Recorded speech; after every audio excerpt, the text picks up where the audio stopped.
సుదినం, చాలా సుదినం. మన గ్రామంలో వెలిచాడు మహానుభావుడు ఆదినాయకుడు శ్రీ సత్యనారాయణ స్వామి వారు. కాబట్టి మన మహానుభావుడు యొక్క తీర్థం సందర్భంగా మనకి మంచి ఇచ్చారు. అవకాశం ఇచ్చారు. ఎవరిచ్చారు? మద్దాల తాతయ్య గారి కుమారులు, వారి కుటుంబ సభ్యులు అంతా కలిసి మనకి మంచి ఇచ్చారు. అలాగే జనాభా చక్కగా వచ్చారు. పెద్దలంతా కూర్చున్నారు. చిన్నపిల్లలు కూర్చున్నారు. చిన్నపిల్లలు కూడా బుద్ధిగా కూర్చున్నారు. మా కుర్రవాళ్ళు వచ్చారు.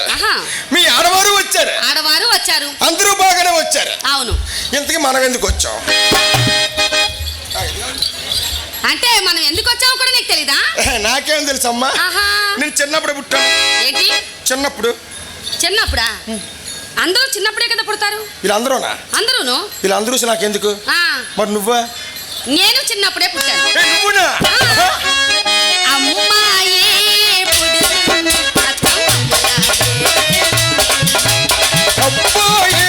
పుడతాడు, అచ్చా నాన్నలాగే ఉంటాడు.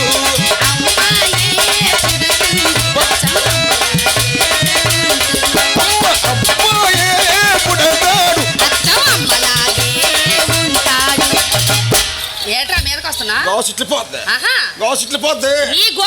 చూసుకో. అప్పుడు ఏమన్నావు నువ్వు? ఏమన్నాను? అమ్మాయి పుడితే అమ్మలా ఉంటుంది. అమ్మలాగా ఉంటుందా? అవును. మరి అబ్బాయి పుడితే? అబ్బాయి పుట్టినా అమ్మలాగే ఉంటాడు. ఒప్పుకోవు. అమ్మాయి పుడితే అమ్మలాగా ఉండాలి, అబ్బాయి పుడితే నాన్నలాగా ఉండాలి. మన ఇద్దరం అమ్మ దవడ చిదిగిపోద్ది. వరుసలు కలిపావా దవడ చిదిగిపోద్ది. ఇలా అందరూ మనకెందుకు? నువ్వు చిన్నప్పుడు పుట్టావు కదా. నేను చిన్నప్పుడే పుట్టాను. నువ్వు చిన్నప్పుడు పుట్టినట్టు నాకు అంచనా ఏంటి? ఏంటి అంచనా? నువ్వు చిన్నప్పుడు పుట్టినట్టు మరి మాకు అందరికీ నమ్మకం కుదరాలంటే నువ్వు నాకు ఏదో చూపించాలి. అంచనాక అది కాదురా. మరి నువ్వు చిన్నప్పుడే పుట్టావు కదా. అవును. మరి నువ్వు మాకేమైనా అంచనా చూపించాలి కదా. అవును కాదు. నేను చిన్నప్పుడు పుట్టుడు నీకు నమ్మకం కుదరాలంటే నేను నీకు ఏదో చూపించాలి. ఏదోటంటే అంచనాక చూపించాలి. నా దగ్గర ఉంది. ఏముంది? ఇది ఏది? ఫోటో భలేగా ఉంటది. బాగుంటదా? ఎలా ఉంటది ఫోటో?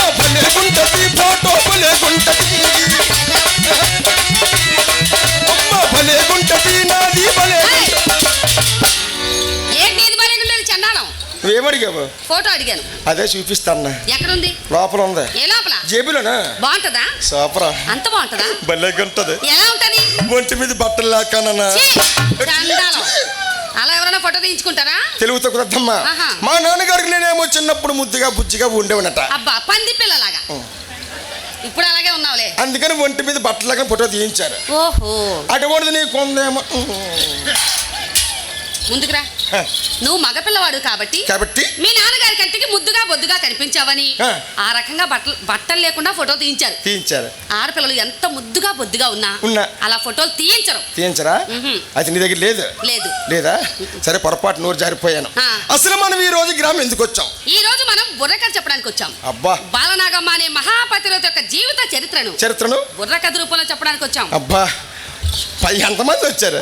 10 మంది వచ్చాంరా. పుల్లు కడతారనే భోజనం. 10 మంది వచ్చారు. 10 మంది వచ్చాం. మీ కిరాయి ఎంత? 21,000 తీసుకుంటున్నావురా? అబ్బా, మద్దాల వెంకయ్య అడిగారు.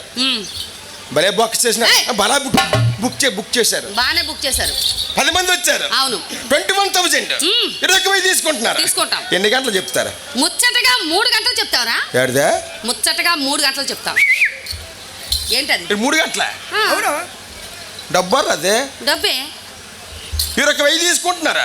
3 గంటల? 3 గంటలేరా? సరే, గంటకి ఎంత పడింది? గంటకి 7,000. తగ్గింది, బేరం ఆడుకోవచ్చు. తగ్గింది బుర్రకథకి. అబ్బా. మరి అరగంటకి ఎంత? 3,500. ఏడిదే? 3,500 రూపాయలు. అమ్మా, ఇది పావు గంటకి ఎంతరా? 1,750 రూపాయలు. అయితే నా పావు గంట సార్. డబ్బులు తక్కువ ఉన్నాయి. 1,750 ఉన్నాయి. అదేంటి?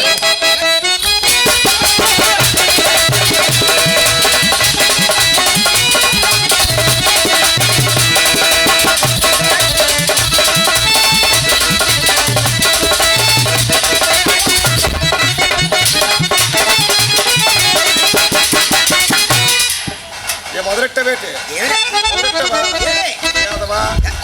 వీడు తిండ బదులు తిన్నేవడా? ఒక పావు గంట ఏం పావు గంట డబ్బులు తక్కువ ఉన్నాయి. అది కాదురా బుర్రకథ పావు గంటకి అవుతుందా బుర్రకథ పావు గంటకి అవుతుందా నీ బుర్ర పాడే పగరిస్తున్నావా ఏమి పావు గంటకి అరగంటకి అవుతుందా బుర్రకథ ఆ, ముచ్చటగా 3 గంటలు చెప్పాల్సిందే ఇక్కడ 10 మంది వచ్చారు ఆ. 20,000 తీసుకుంటారు. తీసుకుంటాం. ముచ్చటికి 3 గంటలు చెప్తారు. ముచ్చటగా 3 గంటలు చెప్తాం. మీకు డబ్బులు వేస్ట్ డబ్బులు వేస్టా వేస్ట్ అన్నారా? ఇంతకీ నీ ఉద్దేశం ఏంటి అసలు ఇంకా నాకు 300 ఇవ్వండి. మ్మ్. 3 చెప్తాను బుర్రకథలు. ఏంటి 300కి 3 బుర్రకథలు 100కి ఒకటి. ఇదేంట్రా అవి బుర్రకథలండి. బుర్రకథలు పోండి. ఇటు చెప్పేస్తాను వేసినండి కాదురా?